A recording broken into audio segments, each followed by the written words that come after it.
मैंने हिंदुस्तान के 29 राज्यों में से 70 राज्य घूम चुका हूँ।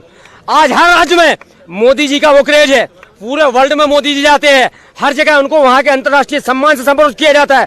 आज कुछ चंद लोग यहाँ आके सीपी में अपनी राजनीति रोटियां सेकने के लिए मोदी जी को गाली देते हैं, उनके खिलाफ।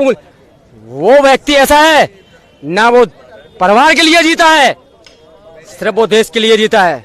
उसका एक ही सोच है कि मरूंगा तो देश के लिए, जीऊंगा तो देश के लिए। मैं इन भाई से पूछना चाहता हूँ, इनको दिक्कत क्या है? उसके बाद समस्याएं आने लगी। आप उधर बात काफी देर से सुन रहा हूँ। एक मिनट, आप कह रहे हैं लॉ कब से बनाया गया? आप बताइए पहले लॉ है क्या? आप पहले बताइए लॉ है क्या? आप पहले बताइए लॉ है क्या? पहले बताइए लॉ है क्या? कुछ समस्या है, जैसे आज के 2-3 मुद्दे उठे हैं। वहाँ पे रिपब्लिक भारत का था, यहाँ पे न्यूज 18 का था। वहाँ का मुद्दा अलग था, यहाँ का मुद्दा अलग था। मुद्दे में ये बात उठी कि हमारे सेना प्रमुख ने ये बात कही कि सेना तैयार है, सिर्फ सरकार के एक्शन लेने की देर है। अब मैं कुछ उदाहरण देना चाहता हूं। 1948 में जब पाकिस्तान ने हमारे देश पर आक्रमण किया, सरकार किसकी थी? पीओके उनके कब्जे में गया, कांग्रेस की सरकार थी। उदाहरण नंबर 1। उदाहरण नंबर 2, 1962 में चीन ने हमारे देश पर आक्रमण किया, सरकार किसकी थी? कांग्रेस की थी। अक्साई चीन उनके कब्जे में चला गया। ये कांग्रेस की ही देन है। और पीछे जाऊं, जो आज हमारे माननीय अमित शाह जी गृह मंत्री ने कहा अखंड भारत, अटल भारत, उनके लिए हम जान दें तो 1837 में अफगानिस्तान हमारे देश से अलग हुआ। ये भारत बहुत अखंड था।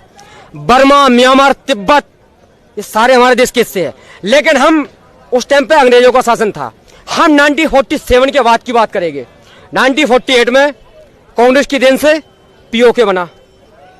1962 में कांग्रेस की वजह से अक्साई चीन बना, जिसपे चीन का कब्जा है।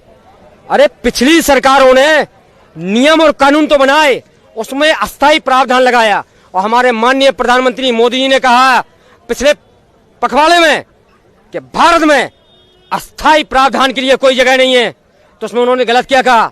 अब कुछ हमें जितना डर बाहरी शत्रुओं से नहीं है, जितने हमारे देश में खास तौर से ये कांग्रेस ही है ना, डिवाइस रूल जो अंग्रेजों की फूट थी कि फूट डालो राजनीति करो। तो मैम ये वो है कि इनके पेट में जब ही मरोड़ उठती है जब कोई राष्ट्रवाद का या कोई अच्छा मुद्दा उठता है। मोदी जी ने अगर कश्मीर से 370-35 हटाया तो केस गुजार हुआ, सबसे ज्यादा दर गुलाम नबी को होगा। आजाद शब्द नहीं जोड़ूंगा, क्योंकि गुलाम जो होते हैं उनको आजाद नहीं बोला जाता है। कश्मीर में सिर्फ 3 परिवारों की, गुलाम नबी, महबूबा मुफ्ती और उमर अब्दुल्ला, मैं उनके ही लड़के हैं वो, ठीक है।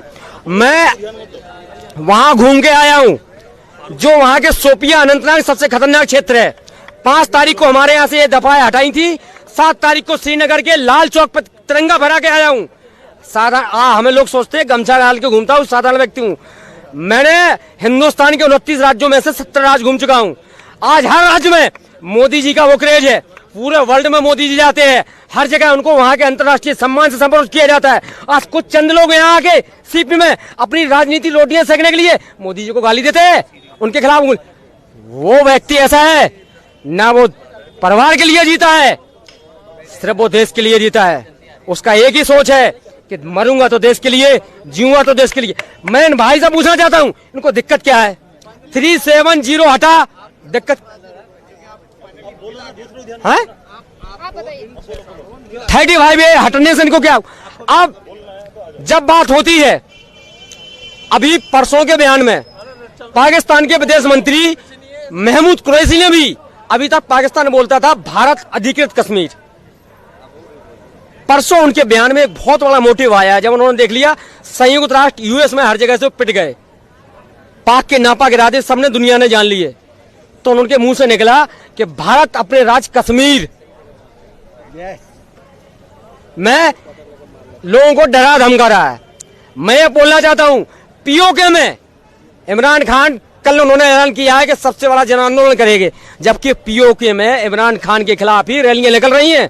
पीओके खूब चाहता है कि हमारा भारत में संबंध हो जाए, और कुछ लोग यहाँ आके सबसे पहले मैं मोदी जी से आपके चैनल के माध्यम से ये रिक्वेस्ट करना चाहता हूं कि बाहर से तो लड़ना बाद में है, पहले हमें देश के गद्दारों को समझना है। और एक उदाहरण और देता हूं मैं, चीन ने जब देखा 2014 में मोदी जी का क्रेज उभरा, मोदी जी छा गए पूरे वर्ल्ड में, तो उसने कुछ महीने पहले हमारे माननीय दिवंगत स्वर्गीय श्री मनोहर लाल पारिकर जी हमारे उस टाइम पर रक्षा मंत्री थे, डोकलाम में चीन ने हस्तक्षेप किया। फोटो आएगी नहीं आएगी डोकलाम में, तो वहां उनको क्या जवाब दिया गया था? ये 1962 का भारत नहीं है, क्या आप आओगे हम आपको पूजा करेंगे। ये 2014 का भारत है, घुसोगे तो मारे जाओगे। तो डोकलाम ने मैम दुनिया ने देखा, चाइना ड्रैगन जिसको बोलते हैं वो बैक हुआ, गो टू द बैक। और 1948 में अगर नेहरू ने हमारी आर्मी को नहीं रोका होता, हमारी आर्मी ना कमजोर थी, ना है, ना रहेगी, तो पीओके कभी भी पाकिस्तान के कब्जे में नहीं आता। ये नेहरू की ये देन है। आप क्वेश्चन पूछो, मैं हर क्वेश्चन का जवाब दूंगा। ऐसे लोग, पता है इनकी विचारधारा क्या है, ये वामपंथी विचारधाराओं से प्रेरित है, इनका देश से कोई लेना देना नहीं है, इनको सिर्फ अपनी राजनीतिक रोटियां सेकनी है। हिंदू मरे या मुसलमान, हमें तो हत्या से काम। भगवान की जय, झंडा।